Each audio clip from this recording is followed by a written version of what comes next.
Tapi Bu, mau sampai kapan kita begini terus? Pasti nggak lama lagi kita bakalan utang. Apalagi sepeda Lilis saja belum bisa kita betulkan. Kasihan dia Bu, berangkat sekolah jalan kaki terus.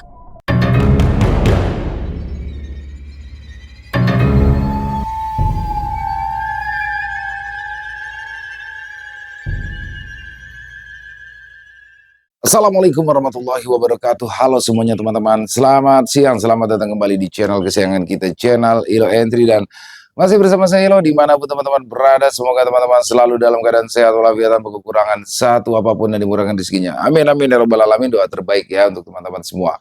Dan pada kesempatan yang baik ini saya akan membawakan satu kisah dari Lia Maya. Nah, kisah dari Lia Maya kali ini akan menceritakan tentang sebuah pasar, yang mana pasar ini adanya di tengah hutan dan hanya buka pada malam hari. Wow, ngeri banget ya. Namanya Pasar Wetan, teman-teman. Dan ini diisi oleh makhluk-makhluk gaib. Jadi apabila ada manusia yang berdagang ke sana, yang pembelinya adalah makhluk-makhluk gaib. Wah, kira-kira apa yang terjadi di sana? Oke, sebelum kita masuk ke dalam kisahnya, buat teman-teman yang mungkin belum subscribe channel Ilo Entry, bisa diklik dulu tombol subscribe-nya. Jangan lupa lonceng notifikasinya juga dinyalakan agar teman-teman selalu mendapatkan notifikasi dari konten-konten yang akan kami upload selanjutnya.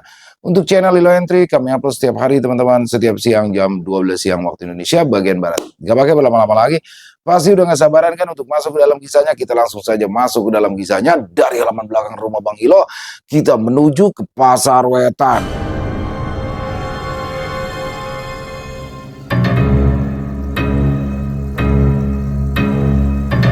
Kisah petani jagung berjualan di pasar setan. Pagi-pagi sekali, di rumah keluarga Joko terlihat sangat sibuk dengan aktivitasnya masing-masing. Joko terlihat sedang menikmati secangkir kopi hitam di teras rumahnya, sementara Lilis, anak semata wayangnya, tengah sibuk memakai sepatu. "Pak, aku berangkat dulu ya," ucap Lilis berpamitan. "Iya lah, ibumu Lilis?" tanya Joko. "Masih di pawon Pak, tadi aku udah pamitan. Ya wes, aku berangkat dulu. Assalamualaikum." "Waalaikumsalam." Lilis pun mulai berjalan menyusuri jalanan setapak. Sementara di teras rumah, Joko masih menatap kepergian anak semata wayangnya itu. Tak selang lama, tiba-tiba saja Lastri sudah berada di ambang pintu seraya membawa susunan rantang. "Ngeliatin apa Pak?" tanya Lastri. "Oh, itu si Lilis." "Walah, ini bekal untuk sawah," ucap Lastri seraya meletakkan rantang tersebut di meja teras yang terbuat dari bambu. "Hari ini jagungnya panen Bu." "Wah, tapi aku mau bantu-bantu masak di rumah Bu RT. Gak enak kalau dibatalkan Pak. Lah piye?" tanya Lastri yang terlihat bingung. "Wes, gak apa-apa. Nanti biar Bapak sama Tarno aja yang panen," ujar Joko. "Ya wes kalau gitu Pak." Setelah menghabiskan kopinya, Joko pun berpamitan pergi ke ladang untuk panen. Sementara Lastri, ia yang baru saja menutup pintu rumahnya, segera bergegas menuju rumah Bu RT. Sesampainya di rumah Bu RT, terlihat sudah cukup ramai orang-orang yang sedang sibuk dengan bagiannya masing-masing. Ya, tepat hari ini, Bu RT sedang melangsungkan acara pesta pernikahan anak perempuannya, sehingga Lastri yang memang terkenal masakannya cukup enak pun diminta untuk bantu-bantu memasak. "Assalamualaikum," ucap Lastri menyapa di ambang pintu dapur. "Waalaikumsalam. Baru datang kamu Las? Ayo buruan," ujar Rati yang dibalas anggukan oleh Lastri. Lastri pun bergegas mengerjakan bagiannya. Di tempat lain, Joko dan Tarjo yang baru sampai di ladang pun bergegas menanam jagung. "Jagung-jagung ini rencananya mau kamu jual ke siapa Jok?" tanya Tarjo. "Ya siapa lagi kalau bukan ke Juragan Slamet. Aku kan ada hutang sama dia," ucap Joko. "Loh, bukannya dijual ke Juragan Slamet itu harganya murah yo?" tanya Tarjo. "Iya, tapi mau gimana lagi? Dari lama Juragan Slamet udah wanti-wanti kalau saya paksa jual ke orang lain, saya gak enak sama dia. Apalagi saya sering pinjam uang ke Juragan Slamet. Kalau saya jadi kamu sih masa bodoh. Saya tetap jual ke orang lain yang mau bayar lebih mahal, celetuk Tarjo. Sementara Joko pun hanya menggeleng pelan, tangannya tetap fokus memanen jagungnya. Hingga tak terasa, waktu sudah menunjukkan pukul 12 siang. Joko dan Tarjo pun menghentikan pekerjaannya dan istirahat di gubuk sembari menikmati bekal yang Joko bawa. Masakan istrimu itu enak, Jok. Kenapa nggak buka warung makan aja? Puji Tarjo. Mendengar ucapan Tarjo, Joko pun terkekeh. Mau buka usaha itu harus ada modal. Lawang buat makan aja masih susah, gimana cari modal? Ujar Joko. Sementara di sisi lain, Lastri yang sudah menyelesaikan pekerjaannya pun meminjam izin untuk pulang ke rumah sejenak karena jam siang biasanya Lilis sudah berada di rumah. Bu RT, saya pamit pulang sebentar ya. Mau masak buat makan siang Lilis, ujar Lastri meminta izin. Wes, gak usah masak, Las.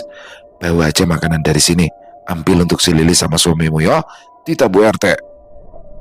Tapi Bu, janganlah, saya gak enak sama yang lain. Ya udah gak apa-apa, saya loh yang nyuruh, saya kan tuan rumah, ucap Bu RT memaksa. Matur nuwun kalau begitu Bu RT. Setelah membungkus makanan, Lastri pun bergegas pulang. Yang rupanya Lilis baru saja sampai di teras rumah sedang melepas sepatunya. Baru pulang Dok, tanya Lastri. Ya Bu, tadi ada pelajaran tambahan, jadinya pulangnya telat deh. Ibu bawa apa tuh? Tanya Lilis yang melihat ibunya tengah menenteng sesuatu. Ini loh, ibu bawa nasi sama lauk buat kamu makan siang, jawab Lastri. Setelah melepas sepatunya, Lilis dan juga Lastri memasuki rumah. Lilis memilih untuk pergi ke biliknya untuk berganti pakaian, sementara Lastri ia berjalan menuju meja makan dan menyiapkan hidangan makan siang tersebut. Bu, tasku rusak, ucap Lilis sembari duduk di kursi meja makan yang terbuat dari bambu. Hari ini kan bapakmu panen, Dok. Nanti kalau hasil panennya sudah dijual, ibu belikan yang baru ya, ucap Lastri memberi janji. Tenang ya Bu, ucap Lilis memastikan. Lastri pun hanya tersenyum sambil menganggukkan kepalanya. Wes, ini dimakan dulu, ibu mau lanjut bantu-bantu. Kamu jaga rumah ya Dok, titah Lastri. Ya Bu.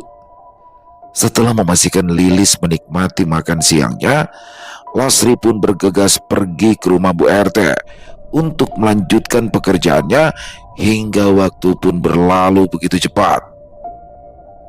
Pukul 5 sore, Lilis yang tengah menyapu halaman pun melihat bapaknya, yakni Pak Joko yang baru saja pulang dari ladang dengan wajah yang terlihat letih. Joko langsung menghampiri Lilis. Ibumu sudah pulang, Dok? Tanya Joko. Sudah Pak, lagi di pawon bikin teh untuk bapak, ucap Lilis yang dibalas anggukan oleh Joko. Joko pun berlalu meninggalkan Lilis begitu saja dan menghampiri sang istri yang masih berkutat di pawon. Bu, panggil Joko di ambang pintu belakang. Sudah pulang Pak, ucap Lastri seraya menoleh ke arah pintu. Joko pun hanya mengangguk pelan dan melepaskan topi sawahnya. Ia pun duduk di kursi, menghilangkan penat sejenak. Tak berselang lama, Lastri pun mendekat, memberikan segelas teh manis hangat dan duduk tepat di hadapan suaminya.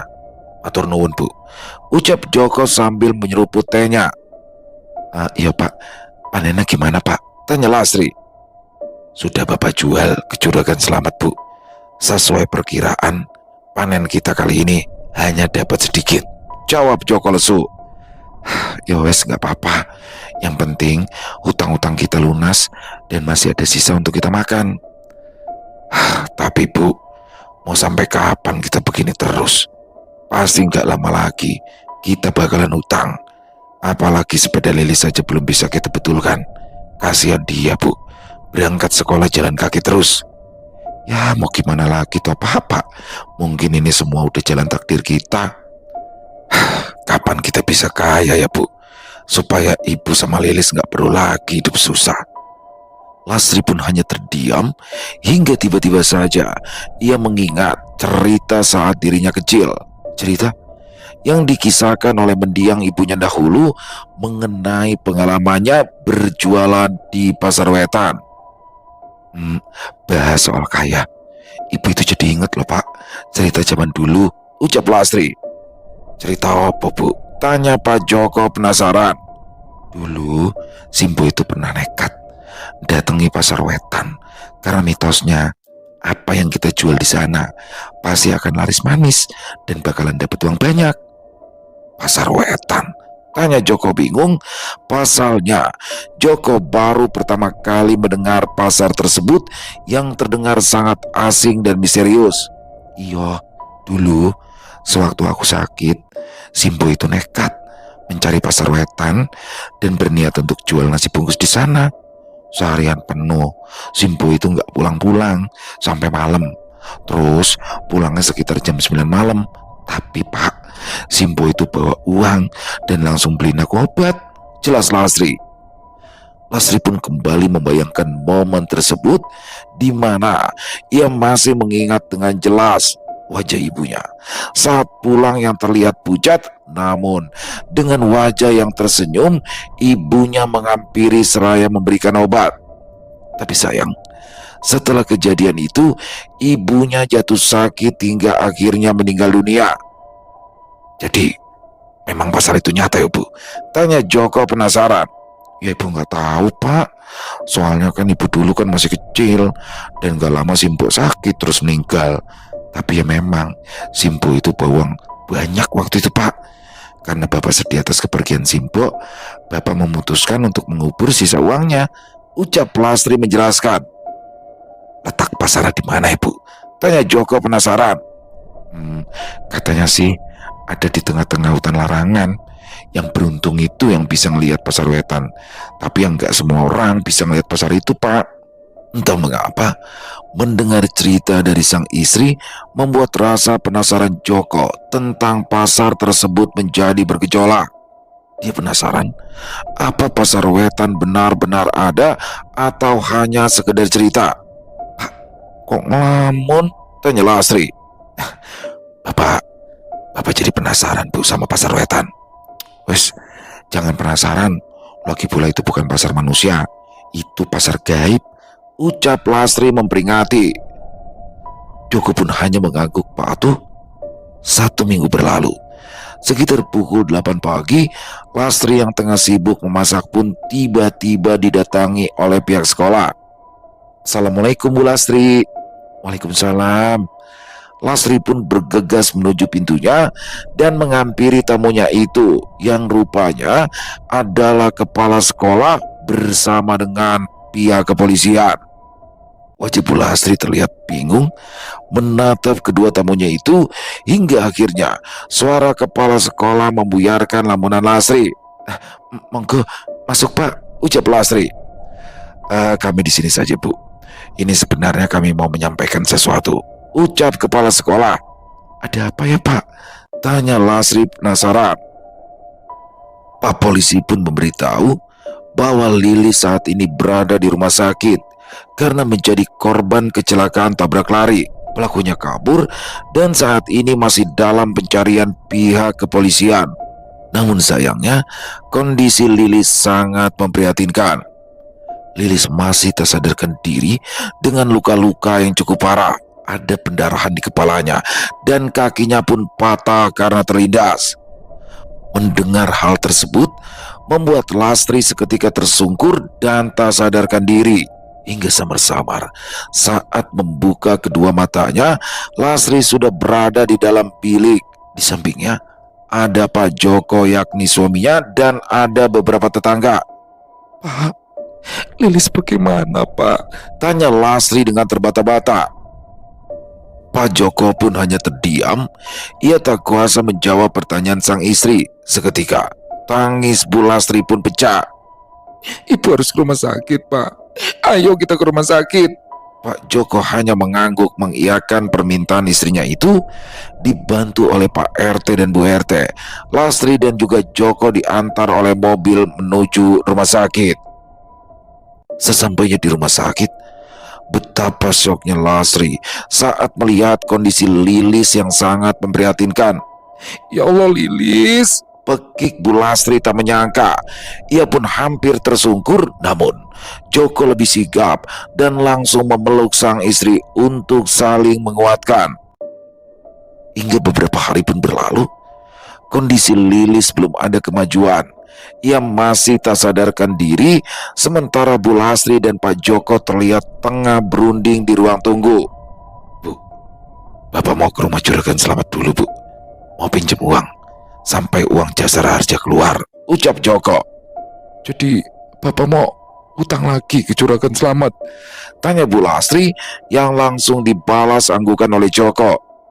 Kita mau bayar pakai apa atau apa? Sebentar lagi kan kita panen padi, Bu. Tapi Pak, kalau padi dijual, ke depannya kita mau makan apa? Tanya Lastri bingung. Seketika, Joko pun menjadi dilema. Ia merasa sebagai kepala keluarga tidak becus dalam mengurus keluarganya. Maafin Bapak ya Bu, karena Bapak nggak becus cari uang. Kalian jadi sengsara, ucap Joko dengan wajah tertunduk. Ya Allah Papa, jangan ngomong kayak gitu. Kita hadapi bersama-sama ya, ucap Bu Lastri. Setelah berunding, akhirnya mereka berdua pun sepakat untuk meminjam uang ke juragan Selamat. Hingga saat itu juga, Joko pergi seorang diri ke rumah juragan Selamat. Sementara Lastri, ia masih berada di rumah sakit untuk menjaga Lilis. Tok tok tok. Assalamualaikum juragan, ucap Joko di pintu depan. Tak berselang lama, pintu kayu yang terbuat dari kayu jati tersebut pun terbuka perlahan, memperlihatkan si pemilik rumah, yakni istri juragan Selamat yang bernama Bu Marni. Mas Joko, monggo masuk, ucap Bu Marni yang dibalas anggukan oleh Joko. Joko pun dibiarkan menunggu di ruang tamu, sementara Marni masuk ke dalam untuk membuatkan tamunya teh dan memanggil suaminya. Hingga tak selang lama, setelah kepergian Bu Marni, tiba-tiba saja juragan Selamat menghampiri Joko. Ono pocok, tanya juragan Selamat tanpa basa-basi. Anu juragan, Lilis anak saya masuk rumah sakit. Saya butuh biaya dan mau minjam uang juragan, ucap Joko. Mau bayar pakai apa kamu Jok? Uang panen jagung kemarin sudah buat kamu bayar utang. Tapi sebentar lagi saya panen padi juragan. Monggo disambi, ucap Bu Marni yang tiba-tiba saja datang sembari membawa 2 cangkir dan juga beberapa camilan. Setelah meletakkan hidangan, Bu Marni pun kembali masuk karena tak ingin mengganggu obrolan sang suami dengan Pak Joko. Oh, bukannya kamu itu gak pernah mau jual padi? Tanya juragan Selamat. Ya, bisa gimana ya juragan? Nyawa Lilis juragan lebih penting. Tapi untuk saat ini saya belum bisa memberikan kamu pinjaman, Jok, ucap juragan Selamat. Mendengar hal tersebut membuat Joko semakin frustasi. Setelah tidak mendapatkan pinjaman, Joko pun kembali ke rumah sakit dan memberitahukan kepada istrinya. Jadi bagaimana ini Pak? Tanya Bu Lastri bingung. Joko pun hanya terdiam, kepalanya sibuk memikirkan banyak hal. Hingga tiba-tiba saja Joko mendapatkan ide. Bu, bagaimana kalau Bapak coba cari di Pasar Wetan? Siapa tahu Bapak bisa lihat pasarnya dan jualan di sana, ucap Joko antusias. Seketika, kedua mata Lastri membelalak. Ia sendiri saja tidak yakin dengan keberadaan pasar tersebut. Namun, Joko berusaha meyakinkan Lastri untuk mencobanya. Jadi harus gimana ya Pak? Tanya Lastri kebingungan. Gini aja, besok Bapak akan coba ke Alas Pati sambil membawa sisa jagung di rumah Bapak. Akan coba jual di sana, ucap Pak Joko. Bu Lastri pun hanya mengangguk setuju, walaupun sebetulnya ia ragu. Namun Ia kembali melihat Lilis yang masih terbaring tak sadarkan diri di ranjang rumah sakit. "Ya wes, kalau gitu Bapak hati-hati. Kalau ada apa-apa langsung pulang ya," ucap Lastri yang dibalas anggukan oleh Joko. Hari itu pun berlalu begitu saja. Di dalam rumah, Joko terlihat sibuk memasukkan sisa jagungnya ke keranjang dan membawanya dengan menggunakan sepeda. Ia pun mulai menyusuri jalan setapak hingga di tengah perjalanan Joko bertemu dengan Tarjo. "Jok," ucap Tarjo memanggil. Seketika, Joko pun menghentikan sepedanya dan menoleh ke arah Tarjo. Buru-buru, Tarjo mendekat dan menanyakan kondisi Lilis. "Jok, gimana kondisi anakmu?" tanya Tarjo. "Masih belum sadarkan diri, Tar," ucap Joko lesu. "Ya Allah, Gusti, semoga Lilis bisa cepat sadar dan sembuh. Ngomong-ngomong, kamu ini mau kemana?" tanya Tarjo seraya melihat-lihat keranjang yang Joko bawa. "Mau pergi ke suatu tempat. Wes, aku lagi buru-buru. Duluan yo," ucap Joko yang langsung berlalu begitu saja. Sementara Tarjo, ia masih berdiri menatap kepergian Joko. Kini Joko pun mulai memasuki area hutan yang terlihat sangat sepi. Hanya terdengar suara roda sepeda Joko yang berpadu dengan daun dan ranting-ranting kering. "Aku harus bisa ketemu sama Pasar Wetan," batin Joko dengan mantap. Ya, Joko sangat berharap bisa melihat pasar gaib tersebut, walaupun sejatinya ia tidak begitu yakin. Namun demi sang anak apapun akan Joko lakukan. Hingga tak terasa, beberapa jam berlalu. Kini Joko semakin masuk ke dalam hutan.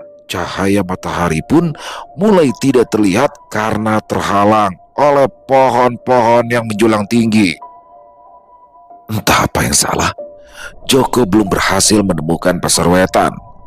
Karena kelelahan, ia pun memilih untuk beristirahat dan mengambil air yang ia bawa lalu meminumnya.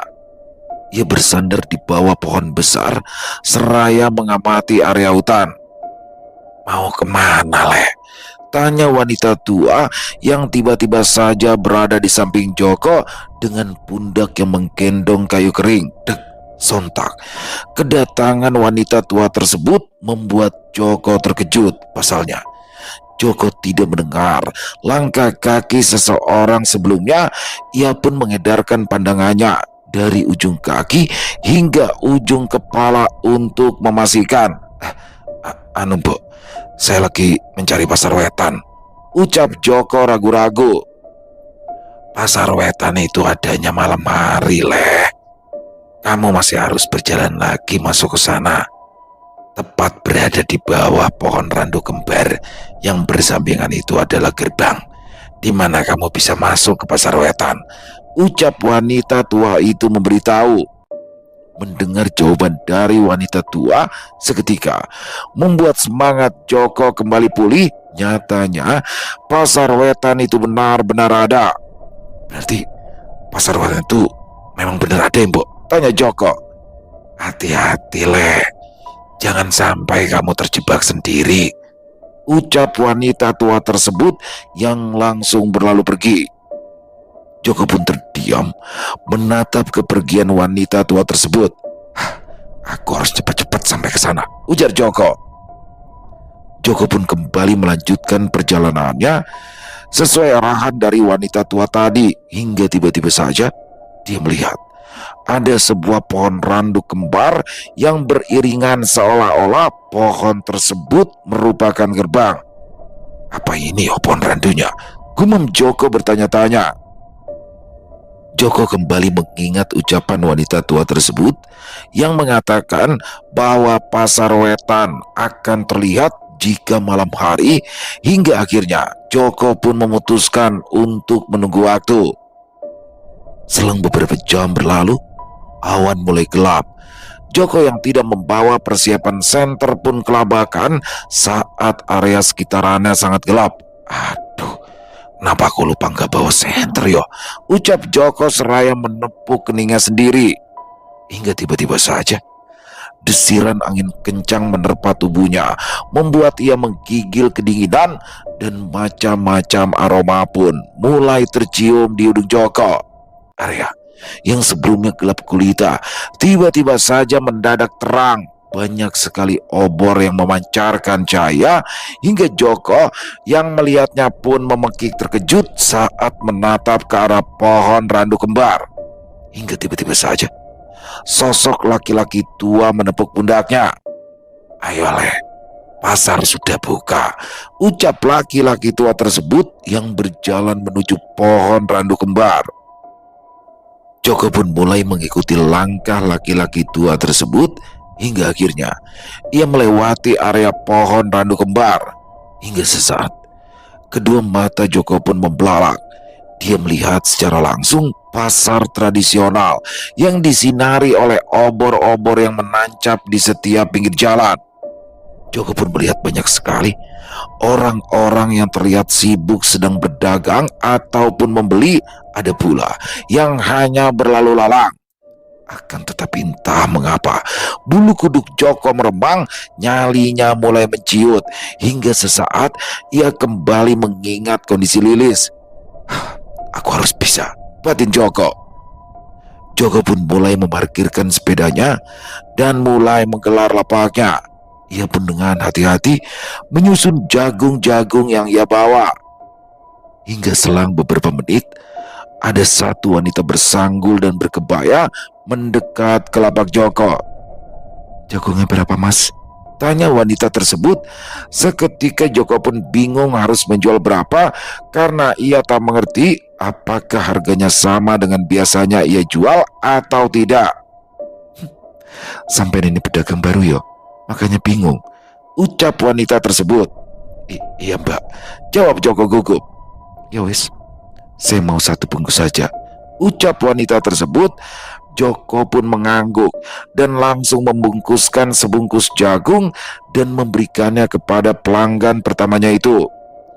Wanita tersebut pun menerima bungkusan jagung dan memberikan Joko sekeping emas murni yang warnanya menyilaukan mata. "Emas?" tanya Joko bingung. "Jual emas itu untuk biaya anakmu yang sedang sakit," ucap wanita itu kemudian berlalu pergi. Awalnya Joko terdiam, namun saat menyadari apa yang ia genggam merupakan emas sungguhan, membuat dirinya sumringah dan kembali bersemangat menjual jagung-jagungnya sampai habis. Hingga sampai tengah malam, Joko pun mendapatkan kepingan emas cukup banyak. Ia yang merasa cukup pun memilih untuk menutup lapaknya, lebih-lebih jagung yang ia bawa sudah habis. Namun saat Joko melipat karungnya, tiba-tiba saja suasana berubah. Semula masih terlihat terang dan banyak orang, sekarang tiba-tiba saja gelap gulita, bahkan tak ada seorang pun kecuali Joko. Joko yang terkejut pun mengedarkan pandangannya dengan nafas naik turun dan keringat yang mulai membasahi tubuhnya. Hingga tiba-tiba saja suara lengkingan tawa perempuan yang khas membuat nyali Joko menciut. Astaga, pekik Joko. Joko yang sudah ketakutan pun kalang kabut menaiki sepedanya, bergegas pergi meninggalkan tempat tersebut. Ia seolah-olah dikejar oleh ribuan suara-suara yang berbeda, mulai dari tangisan anak-anak, lengkingan suara perempuan, bahkan suara-suara berat yang menggema. Joko yang semakin kalang kabut pun tak luput beberapa kali terjatuh akibat kakinya yang gemetar. Nafasnya menderu hebat, wajahnya pucat pasi dengan tubuh penuh dengan peluh. Berjam-jam lamanya ia menyusuri jalanan hutan, namun entah mengapa ia tak dapat menemukan jalan keluar dari hutan tersebut.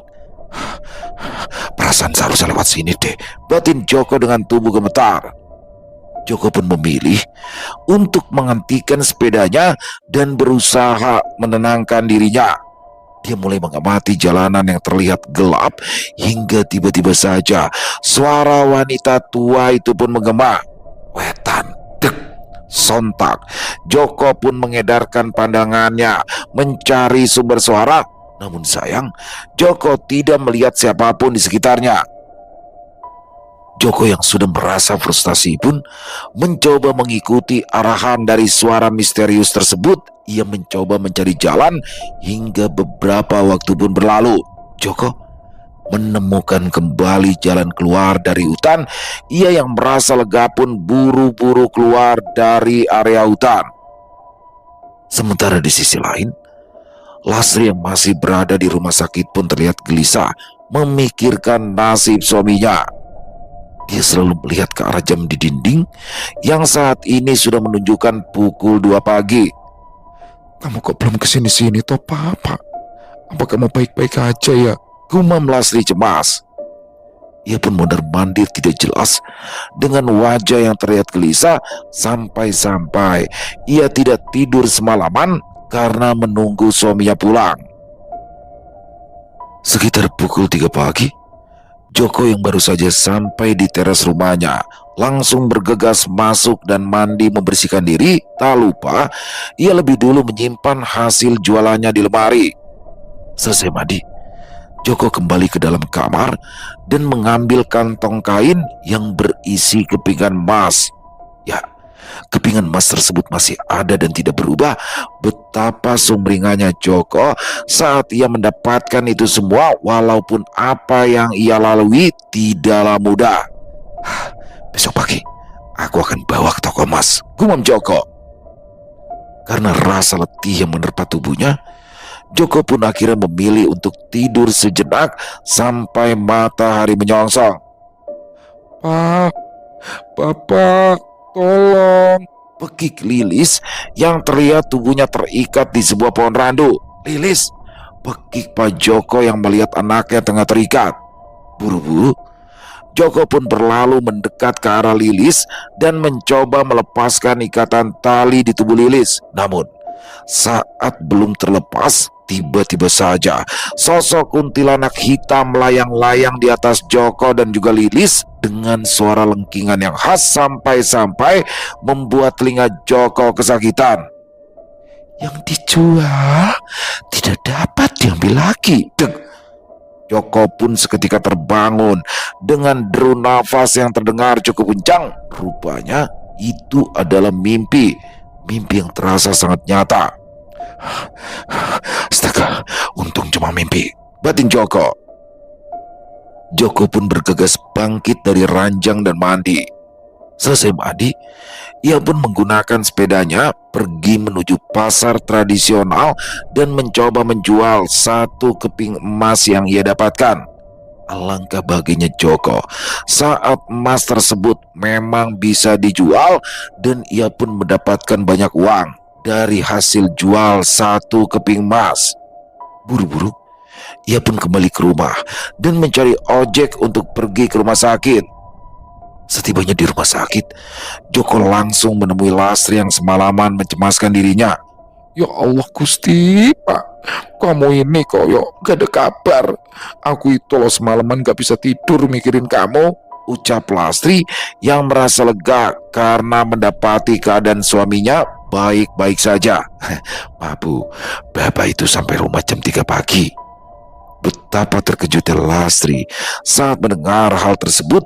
Pasalnya dulu ibunya pulang tidak selarut itu, hanya sampai pukul 9 malam. Oh, lama banget sih Pak, tanya Lasri bingung. Tapi Pak, Bapak itu benar-benar ketemu sama Pak Sarwetan, tanya Lasri penasaran. Joko pun hanya mengangguk dan mulai menceritakan kejadian semalam yang ia alami. Mulai dari pertemuannya dengan wanita tua, pria tua, bahkan berjualan di pasar wetan.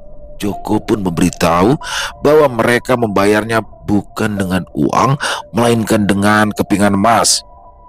Masa bisa dijual Pak? Tanya Lasri penasaran.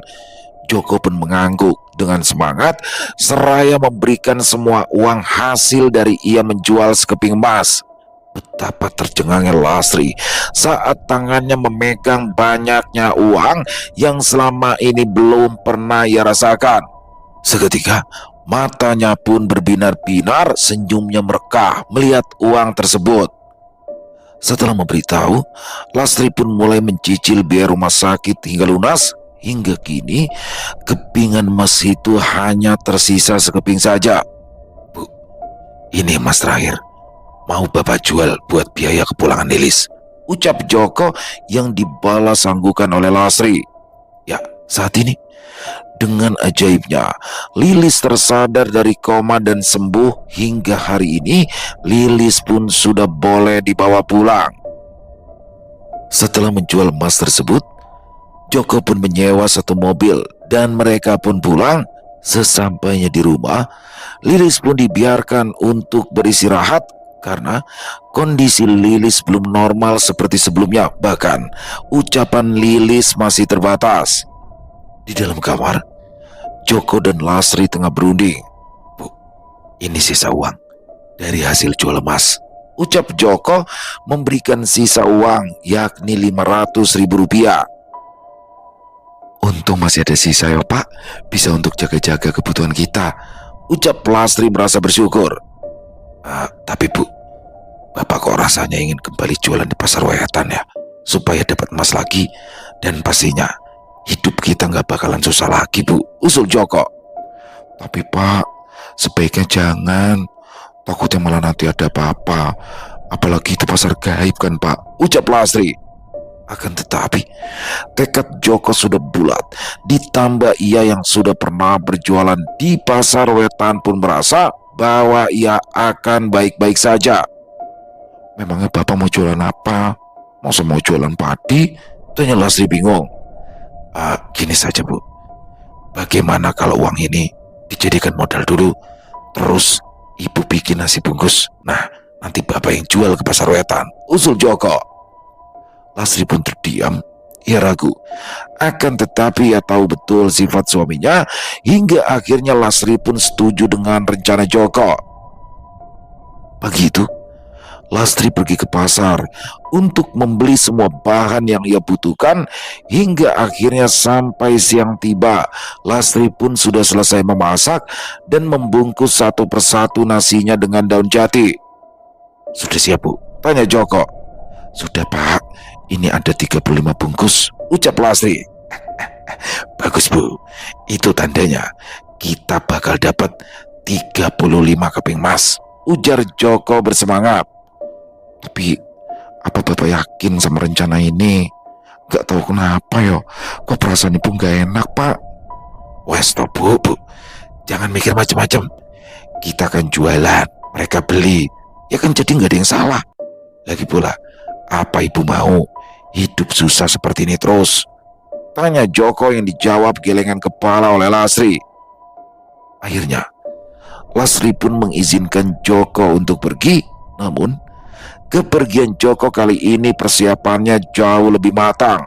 Ia membawa bekal nasi, air, bahkan senter yang ia punya. Bu, Bapak pergi dulu. Doakan semoga Bapak kali ini kembali seperti malam itu, ucap Joko kepada Lasri. Iya Pak, hati-hati ya, ucap Lasri. Setelah berpamitan, Joko pun berlalu pergi, sementara Lasri masih di ambang pintu menatap kepergian Joko dengan wajah yang gelisah. Sementara di dalam kamar Lilis yang tengah terlelap pun tiba-tiba mengigau. Ojo lunga, ojo lunga. Dengan mata yang terpejam dan dahi berkeringat, Lilis menggeleng-gelengkan kepalanya. Lasri yang mendengar suara anak semata wayangnya pun bergegas menghampiri dan langsung mendekat. Gusti, kamu kenapa Dok? Ucap Lasri cemas. Ia pun mencoba membangunkan Lilis. Seketika Lilis pun terbangun dengan nafas yang naik turun dan wajah ketakutan. Minum dulu Dok, ucap Lasri seraya membelikan segelas air yang ia ambil dari atas meja. Lilis pun meminumnya dengan perlahan. Setelah minum, Lilis menatap lekat ke arah ibunya. Papa, ucap Lilis terbata-bata. Bapak lagi pergi jualan Dok.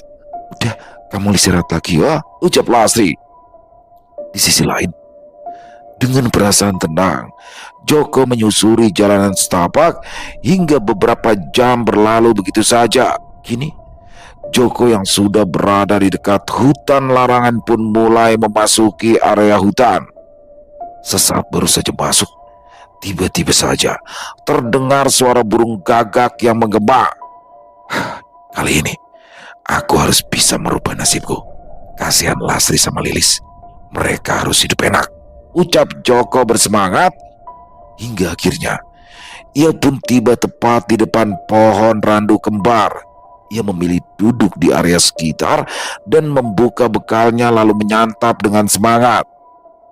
Selesai makan minum, lagi-lagi Joko bertemu kembali dengan wanita tua yang sebelumnya pernah ia temui. "Mbok, Simbok," panggil Joko semangat. Wanita tua itu menoleh dengan perlahan. Tubuhnya yang tua renta, membawa kayu di pundaknya pun terlihat membungkuk. Seketika, melihat wajah Joko membuat wanita tua tersebut membelalakan kedua matanya. "Kenapa kamu kesini lagi, Le?" tanya wanita tua itu. "Saya mau jualan lagi, Mbok." "Oh ya, terima kasih banyak karena waktu itu sudah diberitahu ya, Mbok," ucap Joko. "Lu ngoleh. Jangan sampai kamu terjebak karena keserakahan," tita wanita tua tersebut. Tapi Mbok, saya udah capek-capek datang ke sini. Saya janji deh, ini terakhir kalinya saya jualan di Pasar Wetan," ucap Joko. "Lungo saiki, kowe akan nyesel, ucap wanita tua tersebut memperingati dan berlalu pergi. Joko pun hanya terdiam menatap kepergian wanita tua tersebut. Ia yang semula bersemangat menjadi ragu saat mendengar ucapan wanita tua tersebut. Namun entah mengapa, dorongan keinginan untuk hidup lebih baik jauh lebih besar hingga akhirnya Joko memutuskan untuk bertahan. Hingga malam yang ditunggu-tunggu pun telah tiba. Kini terlihat jelas Pasar Wetan kembali muncul di hadapan Joko. Joko yang sumringah pun langsung memasuki pasar tersebut dan mulai kembali membuka lapaknya. Ia mulai menyusun bungkusan nasi bungkus dengan sangat rapi. Hingga tiba-tiba saja orang-orang berbondong-bondong merebutkan nasi bungkus tersebut dan memakannya di hadapan Joko dengan sangat rakus. Joko pun hanya tertegun melihat hal tersebut. Sementara di rumah, entah mengapa Lilis berteriak kesakitan berbarengan dengan orang-orang yang sedang mengunyah nasi bungkus buatan Lastri. Seolah-olah bukan nasi bungkus yang mereka makan, tapi setiap jengkal tubuh Lilis yang mereka nikmati. "Sakit!" teriak Lilis memekik. Lastri yang mendengar teriakan anak semata wayangnya pun bergegas menghampiri. Dan betapa terkejutnya Lastri saat melihat tubuh anaknya bersimbah darah. "Ya Allah Gusti, Lilis!" teriak Lastri. Lastri pun kalang kabut meminta pertolongan. Hingga malam itu Lilis kembali dibawa ke rumah sakit dan langsung mendapatkan penanganan. Namun justru pihak rumah sakit merasa bingung karena tidak ada satupun luka di tubuh Lilis, akan tetapi darah terus keluar dari pori-pori kulit Lilis. Hingga akhirnya Lilis pun tidak dapat diselamatkan dan meninggal dunia. Sementara di dalam hutan, Joko merasa bingung saat mulut para orang-orang yang berumuran darah. Padahal di dalam bungkusan yang ia jual hanya berisi nasi dan sayur mayur. Melihat keanehan tersebut, Joko yang merasa ada yang janggal pun buru-buru pergi dari Pasar Wetan dan membawa kepingan emas yang ia dapat.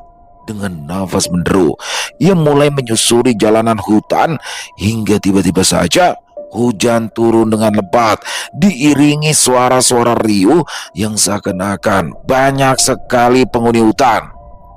Dengan baju basah dan tubuh gemetar akibat kedinginan dan perasaan takut bercampur jadi satu, Joko pun berhasil keluar dari area hutan. Saat berhasil keluar, betapa terkejutnya Joko saat ia melihat suasana area hutan sudah pagi bukan malam. Padahal ia merasa semalam hanya sebentar di dalam hutan. Aneh, batin Joko. Joko yang tak mau ambil pusing pun memilih langsung pergi menuju rumahnya.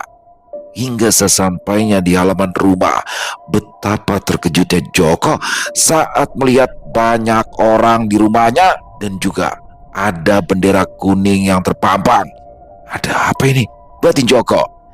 Dia pun merobohkan sepedanya, kemudian berlari memasuki rumah. Betapa terkejutnya Joko saat melihat Lastri tengah menangisi jasad yang sudah ditutupi dengan kain. Seketika, semua mata pun memandang ke arah Joko yang terlihat basah dan berantakan. "Bu," panggil Joko. Lastri pun menoleh dengan mata yang sembab. Pak, Lilis, Pak. Pekik Lastri seraya menunjuk ke arah jasad. Seketika, Joko pun tak kuasa menopang tubuhnya kemudian ambruk. Hari itu, proses pemakaman berjalan dengan lancar. Lastri dan Joko pun mengadakan acara tahlilan sampai 7 hari. Hingga di hari ke-8, di malam hari, barulah Lastri dan Joko dapat mengobrol satu sama lain. Lastri pun menceritakan keanehan yang terjadi sebelum Lilis meninggal dunia, dan rupanya apa yang dialami Joko sewaktu berada di Pasar Wetan itu berkaitan dengan Lilis. Joko baru menyadari bahwa apa yang ia jual bukanlah nasi bungkus, melainkan tubuh Lilis, sehingga orang-orang yang berada di hadapannya itu memakan nasi bungkus dengan noda darah di mulut mereka. Joko pun merasa sangat menyesal karena ia tidak mendengar nasihat dari wanita tua yang ia jumpai. Dia serakah hingga akhirnya harus kehilangan anak satu-satunya. Karena penasaran, Joko yang memang belum sempat membuka kantung kainnya pun mencoba membukanya. Betapa terkejutnya Joko, ternyata bukan emas kali ini yang ia dapat, melainkan hanya batu kerikil yang tidak berharga. Selesai. Wow, luar biasa, keren banget kisahnya nih. Banyak sekali ya pelajaran yang bisa kita ambil dari kisah barusan. Bagaimana seorang Pak Joko ketika dia kepepet saat itu, ketika Lilis nyawanya sudah di ujung tanduk karena mengalami kecelakaan dan mengalami pendarahan di bagian kepala, nekat dia datang ke Pasar Wetan tuh. Pasar yang hanya diceritakan oleh istrinya Lastri, yang dimana dulu ibunya Bu Lastri ini berdagang di Pasar Wetan karena kondisi terdesak juga mirip sama seperti mereka, dan berhasil. Nah, di sini Pak Joko akhirnya memberanikan diri, dia dagang di Pasar Wetan dan berhasil. Pulangnya bawa emasnya dijual, ngobatin Lilis, sembuh. Lilis pulang ke rumah. Dan disinilah teman-teman bagaimana sifat manusia aslinya timbullah di sini keserakahan dalam jiwanya Pak Joko. Dia ingin memperkaya diri, sehingga dia akhirnya membuat nasi bungkus yang dibungkus dengan daun jati lalu dibawa ke Pasar Wetan itu dan dijual. Ternyata di situ dia menggadaikan atau menjual tubuh anaknya. Ngeri banget ya teman-teman.